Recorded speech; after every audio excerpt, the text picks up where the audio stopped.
аймгийн Манлай сумд төрж өссөн хүн байгаа. Миний одоо ажил амьдрал болохоор хөлийн цэргээр явж байгаа. Сүүлд хамгийн сүүлд Тагнуулын ерхий газраас 2019 онд тэтгэвртээ суугаад аав минь хийж өгсөн зааж сургасан хөхүүрийг хийж эхэлсэн. Одоогоор нэг 6 дахь жилдээ явж байна. 500 гаруй хөхүүрл хийгээд байна да. Анх одоо хийхэд чинь хөдөөний айлууд чинь дэрвийн айлууд голцоогоо хөхүүртэй байсан. Ер нь тэгэл хөхүүрийг арчилгаа маш их шаарддаг. Тийм хэцүү юм бол байхгүй л дээ. Ер нь бол жоохон яг арьс ширээ ингээд олон тоогоор хийхэд бол хүндрэлтэй. Нэг одоо хэрэгцээний нэг хөхүүр хийхэд бол тийм хүнд хэцүү юм биш. Монголчууд ер нь бүгд малчин мал ахуйтай айл бол бүгдээрээ л хөхүүрээ ашиглаж байсан. Энэ хөхүүр хийх өв уламжлалыг төмөн түгээн дэлгэрүүлэх гэдэг ажлыг 19 оноос хийж эхэлсэн. Дүүргийн удирдлагаас энэ холбогдох хэлтсүүд байдیں۔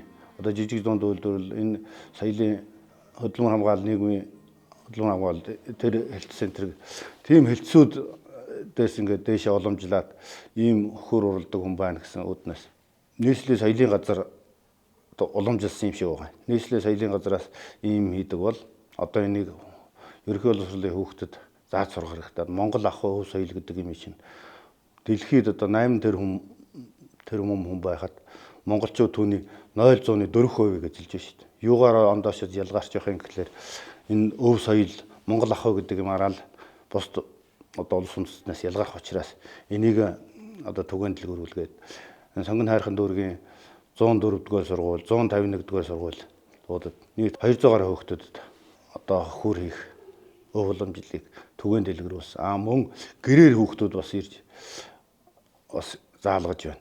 Аав ээжтэйгээ ирээд би төрөүний хичээл дээр ийм чөдөр хазаар энэ төр хийсэн юм аа. Одоо надад болохоор ташуур одоо хөхүүрэн дутуу байгаа гэд.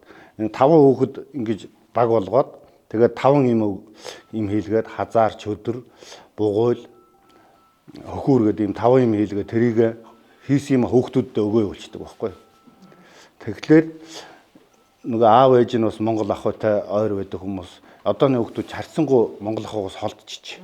Тэгээд энийг л одоо нэг жоохон суулгаад өгч хийсэн. Бусад үндэстний яснаас одоо улс үндэстнээс юугаар ялгарч байгаа юм монгол ахуйгаараа ялгарна гэдэг үүднээс л энэ хичээлийг ер нь оршин тогтнох аюулгүй байдал талаас ч юм уу оршихуйн аюулгүй одоо тархлаа болсон энэ өв соёлыг л түгээн дэлгэрүүлж байгаа юм. Одоо фэйсбүүк дээр манайх ингээд хөхүүр захиалгаар хийн засварлан энэ гэсэн зарaan тавьдیں۔ Тэгсэн Японы монгол судлаач одоо нэрийг мартчихжээ. Чехоос бас монгол судлаач энэ манай хөхүүрийг авсан. Ер нь манай хөхүүр 10-аад улс руу гарсан. Хамгийн их нь бол одоо өвөр Монгол руу авсан. Солонгос, Япон, Америк, Чех, Герман, Австрали гэх мэт улсууд руу нэлээд хэдэн улс руу гарсан.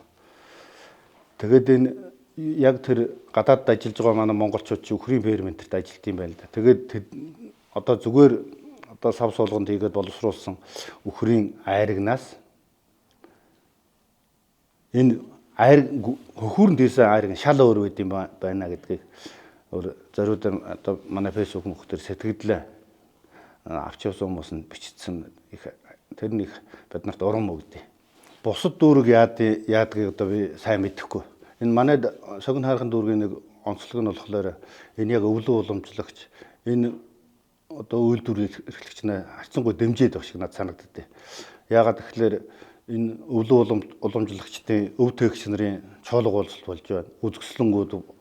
Үзэсгэлэнгүүд болоход одоо нийслэлийн юун дээр Сүхбаатарын талбай дээр зохион байгуулахад бид нар чи бүгдийн энэ үзэсгэлэн худалдаа бүх юмд л бид нар оролцоо явуулдаг.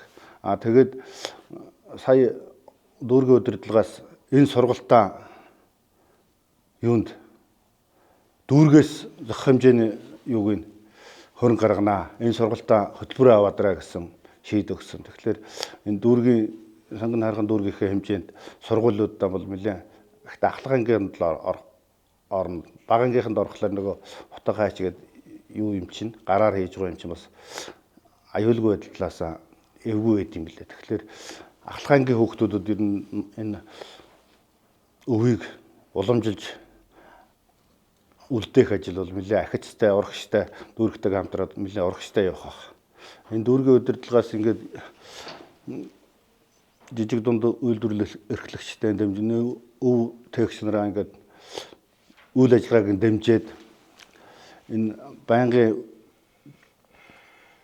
нодон бол одоо маш олон арга хэмжээ зогссон. Энэ жил одоо энэ хүүхд залуучуудын соёлын хөтөлбөрт ингээд чуулгуулж зохиож байна, юу хийж байна гэдгийг энэ ажил маань үйлдвэрлэл эрхлэгчтэй яа тусдах вэ гэхээр хийх урам зоригоос гадна нөгөө хийж байгаа бараа бүтээгдэхүүнийг олон түмэнд таниулж өгдөгөөр маш ач холбогдолтой.